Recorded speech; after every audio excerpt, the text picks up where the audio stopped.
মেদিনীপুর সাংগঠনিক জেলার পক্ষ থেকে এগরা দীঘা মোড়ে বিজয় সম্মেলনের আয়োজন করল ভারতীয় জনতা পার্টি। এই সম্মেলনীতে উপস্থিত ছিলেন কাঁথির সাংসদ সৌমেন্দু অধিকারী সহ জেলা ও স্থানীয় নেতৃত্ববৃন্দ। এই সম্মেলনের মাধ্যমেই বিজেপি নেতৃত্ব একযোগে বার্তা দিলেন তারা রাজ্যের শাসক দলের বিরুদ্ধে তাদের আন্দোলন আরও জোরদার করতে প্রস্তুত।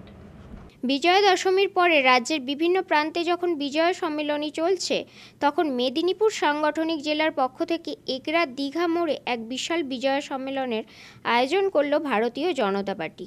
এই সম্মেলনীতে উপস্থিত ছিলেন কাঁথির সাংসদ সৌমেন্দু অধিকারী, কাঁথির সাংগঠনিক জেলার সাধারণ সম্পাদক চন্দ্রশেখর মণ্ডল, মেদিনীপুর সাংগঠনিক জেলার সাধারণ সম্পাদিকা মমতা মাইতি। এছাড়াও উপস্থিত ছিলেন জেলা ও স্থানীয় নেতৃত্ববৃন্দরা। অনুষ্ঠানে বক্তব্য রাখতে গিয়ে সাংসদ সৌমেন্দু অধিকারী শাসক দল তৃণমূল কংগ্রেসকে তীব্র আক্রমণ করেন। তিনি রাজ্যের আইন শৃঙ্খলা পরিস্থিতি থেকে শুরু করে বিভিন্ন দুর্নীতির ইস্যুতে তৃণমূলের সমালোচনা করেন এবং আসন্ন নির্বাচনে বিজেপিকে সমর্থন করার জন্য জনগণের কাছে আবেদন জানান। এই সম্মেলনের মাধ্যমে বিজেপি নেতৃত্ব একযোগে বার্তা দিলেন যে তারা রাজ্যের শাসক দলের বিরুদ্ধে তাদের আন্দোলন আরও জোরদার করতে প্রস্তুত। বাংলাদেশি ধরা পড়ছে, এটা একটা কন্টিনিউয়াস প্রক্রিয়া।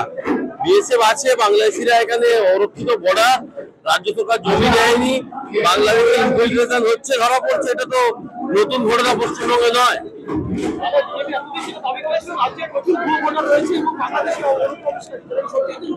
দেখুন, এটা এসআইআর প্রক্রিয়া নির্বাচন কমিশনের দ্বারা এটা সঞ্চালিত হবে।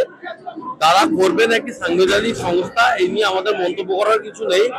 আমরা চাই সঠিক ভোটার লিস্ট, ভুয়ো ভোটার বাদ দিয়ে, বহিরাগত যারা অনুপ্রবেশকারী তাদের বাদ দিয়ে সঠিক ভোটার লিস্টে 26-এ বিধানসভা নির্বাচন হবে। সে প্রক্রিয়াটা ইলেকশন কমিশনের করার দায়িত্ব, তারা তাদের দায়িত্ব পালন করবে।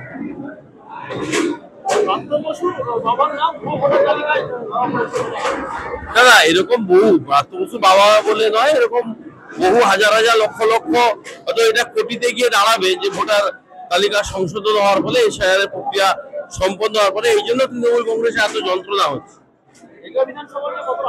না, এগুলো আমরা 100% জিতবো, এগুলো নিয়ে কোনো সন্দেহের কোনো বিষয় নেই। আমরা প্রচুর ভোটে এগুলো বিধানসভা জিতবো। পুলক পেরার রিপোর্ট, খবর BCBS।